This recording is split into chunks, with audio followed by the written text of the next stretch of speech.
is Nancy Meagher. I'm an artist living in Amherst. I'm a member of Gallery A3, a cooperative of about 15 artists. I'm a painter. I've been an art teacher all my life. Started teaching at the Boston Museum of Fine Arts, where I developed curriculum for school-age kids. I went out into Boston public schools, taught them all about different cultures around the world, and that began really my interest in history and the sense of place. Then I moved out here and taught art. So I have a real interest in local history and teaching children history about their area.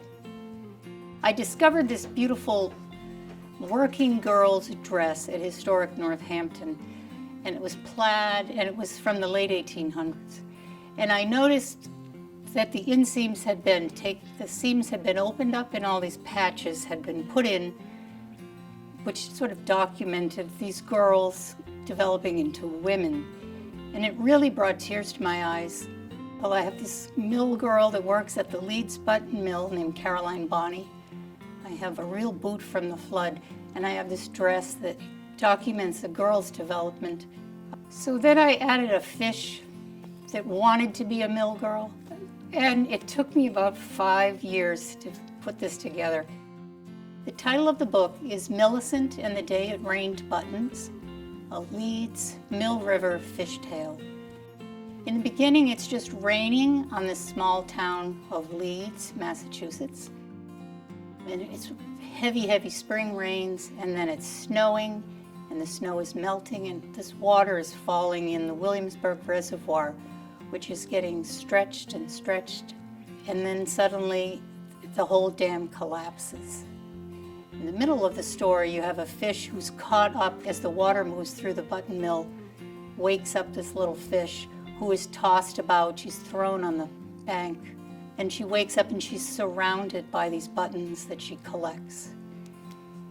And then in the very end of the story, she's connected and saved all these people in the town of Leeds.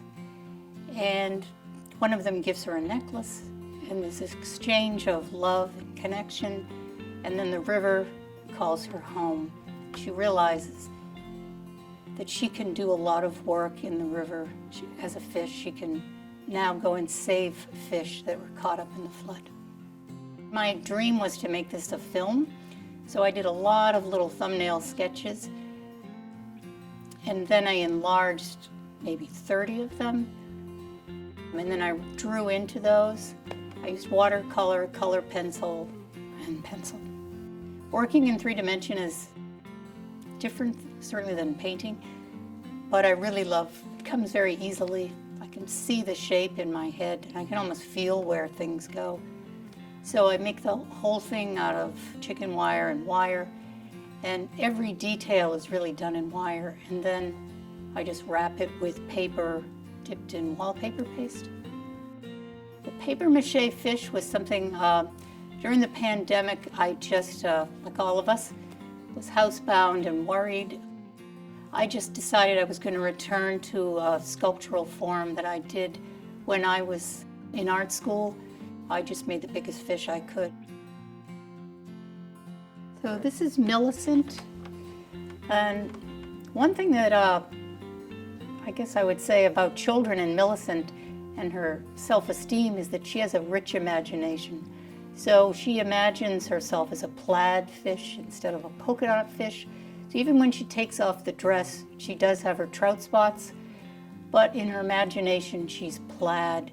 And at the end of the story, she's so happy to be a friend of the mill girls and to have met Caroline that she just becomes huge, you know?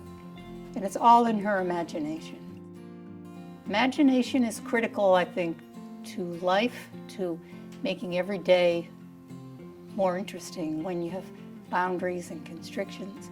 If you develop your imagination, I think each day is more fun.